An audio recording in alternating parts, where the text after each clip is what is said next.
Hello aspirants. हम लोग अब प्रीलिम्स 2023 का अगला 10 क्वेश्चन डिस्कस करना स्टार्ट करते हैं। तो पहले देखते हैं क्वेश्चन नंबर 21। क्वेश्चन नंबर 21 में क्या बोल रहा है? Consider the following statement. दो स्टेटमेंट दिया, अपने को बताना है कौन सा ऑप्शन सही है कौन सा गलत है। सिंपल सी बात है। पहला स्टेटमेंट क्या है? Interest income from the deposits of infrastructure investment trust, जिसको इन्विट्स भी हम लोग बोलते हैं, वो जो होता है डिस्ट्रीब्यूट किया जाता है इन्वेस्टर को, वो एग्जेम्प्टेड फ्रॉम टैक्स है। ऐसा बता रहा है कि जो इंटरेस्ट इनकम मिलता है इन्विट से वो एग्जेम्प्टेड फ्रॉम टैक्स है, बट जो डिविडेंड है वो टैक्सेबल है। अब ये बात गलत है। दोनों इनकम जो है, इंटरेस्ट इनकम और डिविडेंड, दोनों का अपना अपना टैक्स का एक तरीका है। अभी रिसेंटली गवर्नमेंट ने बजट में इस पे इन्विट्स और रिट्स पे टैक्सेशन का बात किया था। इसी कंटेक्स्ट में ये क्वेश्चन एग्जाम में आया है। तो आपको समझना है दोनों का अपना टैक्सेशन रिजाइम है, कोई भी एग्जेम्प्टेड नहीं है। स्टेटमेंट गलत हो गया। अब स्टेटमेंट टू क्या बोल रहा है? इन्विट्स जो है उन्हें रिकॉग्नाइज किया गया है as borrowers under securitisation and reconstruction of financial assets and enforcement of security interest act 2002 के अंतर्गत। ये बस सच है, फैक्चुअल बात है। फैक्चुअल बात है, उन्हें बोरोवर की तरह रिकॉग्नाइज किया गया, सच बात है। इसका आंसर क्या होगा? इसका आंसर होगा डी, क्योंकि स्टेटमेंट वन जो है इनकरेक्ट है। थोड़ा सा फैक्चुअल बेस्ड था, इसीलिए इसको मीडियम कैटेगरी में डिफाइन करेंगे हम लोग। क्वेश्चन नंबर 22 पे आते हैं। 22 में भी सेम मेथड है, दो स्टेटमेंट दिया है। पहला स्टेटमेंट क्या बोल रहा है? In the post pandemic recent past, माने पेंडेमिक जब खत्म हुआ उसके बाद रिसेंट पास्ट जो भी है उसमें क्या हुआ, मेनी सेंट्रल बैंक्स ने वर्ल्ड वाइड एक इंटरेस्ट हाइक का ट्रेंड कैरी आउट किया। ये बस सच है। हम लोग डेली न्यूज में पढ़ते हैं कि यूएस फेड ने रेट हाइक कर दिया, आरबीआई ने रेट हाइक कर दिया। और भी अगर आप कुछ और भी नहीं सुने तो ये दो तो आपने कम से कम सुना ही सुना, तो इसका मतलब ये बात सच है, इंटरेस्ट रेट बढ़ाया जा रहा है। अब स्टेटमेंट टू क्या बोल रहा है कि central banks generally assume that they have the ability to counteract the rising consumer prices via monetary policy means। ये भी सही बात है। अब समझ लीजिए सेंट्रल बैंक को ये एजम्पशन नहीं होगा तो किसको होगा? उन्हीं को तो जिम्मेदारी है इन्फ्लेशन मार्केट में कम करने का। वो कैसे करेंगे? कंज्यूमर प्राइस को कैसे कम करेंगे? मॉनेटरी पॉलिसी से करेंगे। अगर सेंट्रल बैंक ऐसा एजम्पशन नहीं करेगा तो कौन करेगा? ऑब्वियस सी बात है, तो ये स्टेटमेंट राइट है, इसलिए आंसर ए इज करेक्ट। अब ए क्यों सही है? क्योंकि आप देखिए अगर सेंट्रल बैंक ऐसा एजम्पशन नहीं करेगा तो वो क्यों अपना रेट चेंज करेगा? सेंट्रल बैंक ऐसा एज्यूम करता है, इसलिए सेंट्रल बैंक रेट चेंज करता है। इसलिए statement two is the right explanation of statement one. ये क्वेश्चन इजी कैटेगरी में आता है। अब नेक्स्ट क्वेश्चन की तरफ मूव करते हैं। क्वेश्चन नंबर 23 क्या बोल रहा है? स्टेटमेंट वन बता रहा है कार्बन मार्केट जो है वो likely to be one of the most widespread tools in the fight against climate change. अब देखिए कार्बन मार्केट क्या होता है। अब कोई कॉर्पोरेट कंपनी है, उसने इतना पॉल्यूशन पैदा किया वर्ल्ड में, ठीक है, तो उसके लिए अगर वो कार्बन ट्रेड कर ले, ऐसा कोई कंपनी जिसने कार्बन बिल्कुल नेगेटिव में यूज किया, इसका मतलब वर्ल्ड में कार्बन उन्होंने एब्जॉर्ब किया है, तो ऐसे कंपनी से वो पैसा देकर ट्रेड कर सकती है कार्बन क्रेडिट्स। उसको बोलते हैं कार्बन मार्केट। वैसे चीज को कार्बन मार्केट बोलते हैं। तो ये ऑब्वियसली एक इंपॉर्टेंट टूल डेवलप हो गया है क्लाइमेट चेंज के फाइटिंग अगेंस्ट। जो कंपनी पॉल्यूशन कर रही है, जो कंपनी पॉल्यूशन नहीं कर रही है, आपस में ट्रेड कर ले रहे हैं, तो नेट कार्बन मार्केट जो है वो ट्रेडिंग से बैलेंस कर दे रहा है कार्बन प्रोडक्शन वर्ल्ड में जो है। तो in a way it is a important tool for specially big corporations. इसका कोई डेटा भी है कि 2021 तक जो है 21% जो है मार्केट जिसमें कार्बन प्रोडक्शन कार्बन रिलीज हुआ, उसका वैल्यूएशन हुआ है कार्बन मार्केट के अंतर्गत। तो उस तरह से भी आप ध्यान रख सकते हो अगर आपको फैक्ट पता है तो ये सही बात है। अब स्टेटमेंट टू क्या बोल रहा है? Carbon markets transfer resources from private sector to the state. ये बिल्कुल सही बात है। कैसे? अब देखिए कार्बन मार्केट में ट्रेड हो रहा है, जिस तरह गवर्नमेंट को हम लोग टैक्स देते हैं उसी तरह कार्बन मार्केट में जो कंपनी कार्बन प्रोड्यूस कर रही है वो गवर्नमेंट को पैसा दे रही है कार्बन प्रोडक्शन करने के लिए अकॉर्डिंग टू द लॉ। तो इसलिए कार्बन मार्केट से जब कंपनी पैसा दे दी तो वो रिसोर्सेज दे दी स्टेट को, ताकि स्टेट जो है ऐसे स्टेप्स ले सके तो क्लाइमेट एक्शन से फाइट कर सके। ऑब्वियस सब बात है, सही बात है। Answer is B. पर देखिए ये चीज ऐसा हो रहा है, इसी कारण से कार्बन मार्केट एक टूल नहीं बना है। ये बात एकदम एब्सोल्युटली करेक्ट नहीं है, इसलिए करेक्ट एक्सप्लेनेशन नहीं है। दोनों इवेंट इंडिपेंडेंटली हो रहे हैं। क्वेश्चन नंबर 24 पे आते हैं। Which of the following activities of Reserve Bank of India is considered as a part of sterilisation.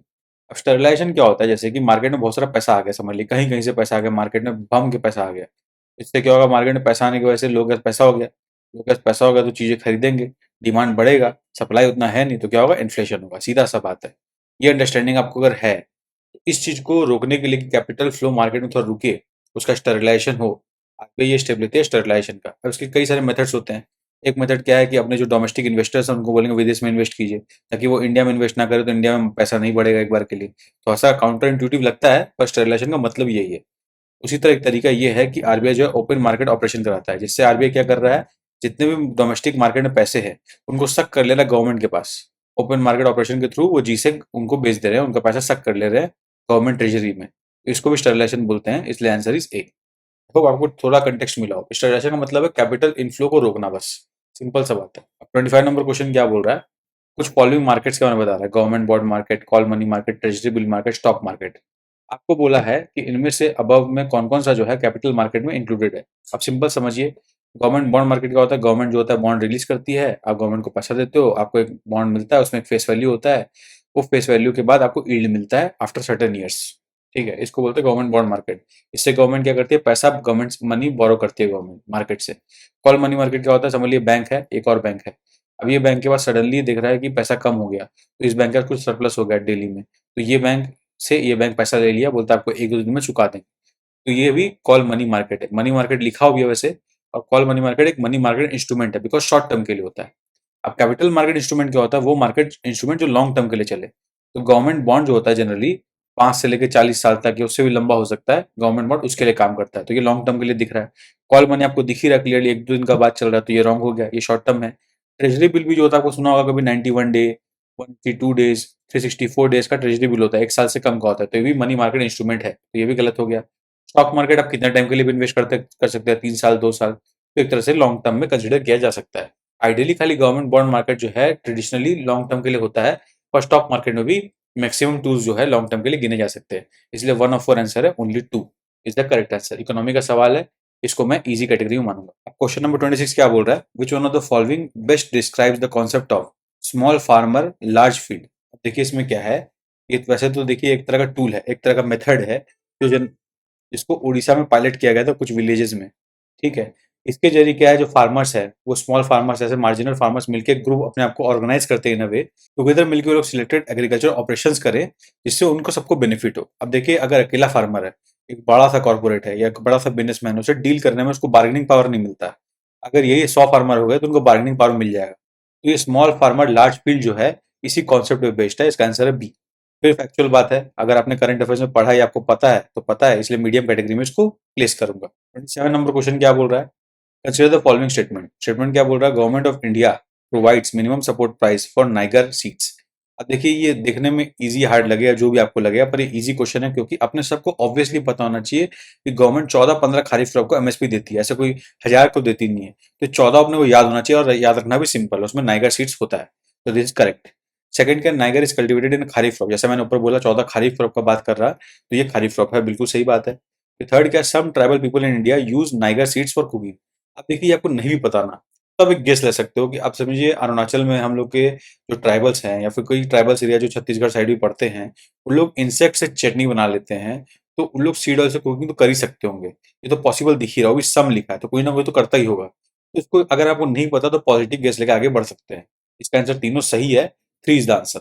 अब 28 नंबर क्वेश्चन क्या बोल रहा है, consider the investment in the following assets. अब कुछ एसेट्स है, उनमें इन्वेस्टमेंट के बारे में बात चल रहा है, brand recognition, inventory, intellectual property, mailing list of clients. How many of the above are considered intangible investment. अब देखिए, टेंजिबल इंटेंजिबल में सबसे इंपॉर्टेंट कॉमन डिफरेंस क्या है, फिजिकल प्रेजेंस ऑफ एसेट। किसी भी चीज का टेंजिबिलिटी और इंटेंजिबिलिटी हम लोग फिजिकलिटी पे ज्यादातर डिसाइड करते हैं। ठीक है, अब ब्रांड रिकॉग्निशन, अब किसी का ब्रांड बन रहा है, तो उसका फिजिकलिटी क्या है, कोई ब्रांड दिखने लायक चीज है, ब्रांड तो फील करने वाला चीज है, तो ये इंटेंजिबल है, तो ये वाला बात इंटेंजिबल में आ गया। इन्वेंट्री जो है टेंजिबल है, आपका इन्वेंट्री अगर पूरा गोदाम चाहिए होगा वो सामान रखने के लिए, उसको इन्वेंट्री बोलते हैं, तो inventory is a tangible thing generally, तो ये आपका इंटेंजिबल में नहीं होगा, तो रॉन्ग हो गया। फिर आपका इंटेंजिबल प्रॉपर्टी, ये भी आपका इंटेंजिबल है।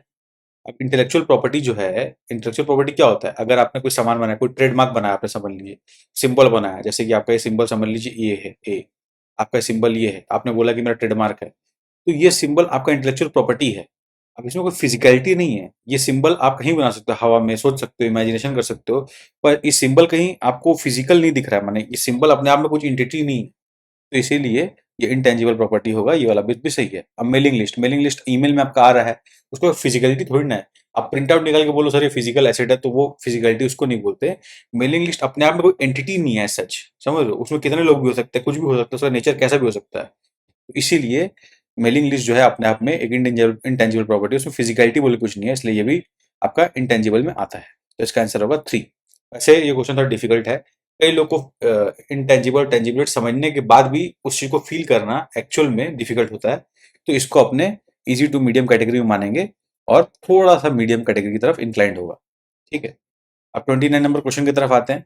29 नंबर क्वेश्चन क्या बोल रहा है, for the horizontal tax devolution. अब देखिए, टैक्स अपने पास सेंट्रल में समझ लिया इतना जमा हो गया, उसमें 2 हिस्सा होता है पहले, ये वाला हिस्सा सेंट्रल के पास, ये हिस्सा स्टेट के पास। अब स्टेट के पास जो हिस्सा आया उसमें सारे स्टेट में तो बँटवारा होना चाहिए ना, कि चलो ये चला गया बंगाल को, ये चला गया महाराष्ट्र को, ये चला गया तमिलनाडु को। ये जो बँटवारा होता है इसको बोलते हैं हॉरिज़ॉन्टल डिवोल्यूशन, अगर आपको नहीं पता तो। तो इसमें उस हॉरिज़ॉन्टल टैक्स डिवोल्यूशन का बात कर रहा है जो 15th फाइनेंस कमीशन ने किया था। अब बोला कि इनमें से ऐसे कौन से क्राइटेरिया है अपार्ट फ्रॉम पॉपुलेशन, एरिया और इनकम डिस्टेंस जो 15th का फाइनेंस कमीशन ने यूज़ किया था to determine the horizontal tax devolution. तो आपको सिंपल सा पता होना चाहिए। देखिए पॉपुलेशन, एरिया, इनकम तो इसने दे दिया। अब पढ़िए आप, डेमोग्राफिक परफॉर्मेंस कहीं ना कहीं आपको पता होगा, यस इट इज देयर, क्योंकि डेमोग्राफी जैसा परफॉर्म करा उसके बेसिस पे उनको ज्यादा पैसा मिलना चाहिए ताकि वो और ज्यादा कंट्री को डेवलप कर सके। फॉरेस्ट एंड इकोलॉजी, क्योंकि अब क्लाइमेट चेंज इंपॉर्टेंट हिस्सा हो गया सारे गवर्नमेंट पॉलिसीज का कहीं ना कहीं, तो फॉरेस्ट एंड इकोलॉजी जितने अच्छे रहेंगे, बायोडाइवर्सिटी जितना अच्छा रहेगा, उतना इकोनॉमी को फायदा होगा कंट्री के। तो इसीलिए ये वाला फैक्टर लॉजिकल लग रहा होना चाहिए। गवर्नेंस रिफॉर्म्स, देखिए गवर्नेंस रिफॉर्म्स एक्चुअल में होना चाहिए, पर क्या आपको लगता है कि अगर आपने बिहार, यूपी या फिर तमिलनाडु की गवर्नेंस को कंपेयर करें तो बहुत ज्यादा नाइंसाफी नहीं होगा? एक तो यूनिफॉर्मिटी बन ही नहीं पा रहा है, क्योंकि गवर्नेंस का स्ट्रक्चर हर जगह अलग अलग है। उसको अगर हम टैक्स डिवोल्यूशन में ले आए तो कई सारे पुअर गवर्नेंस स्टेट जो है वो स्ट्रगल करेंगे, उनको फंड नहीं मिलेगा। तो इसलिए लॉजिकल नहीं लग रहा। फिर स्टेबल गवर्नमेंट तो इंडिया में कहीं भी जनरली होता नहीं है, आए दिन एमएलए एमपी खेलते रहते हैं, तो ये भी क्राइटेरिया होने का चांसेस कम दिख रहा है।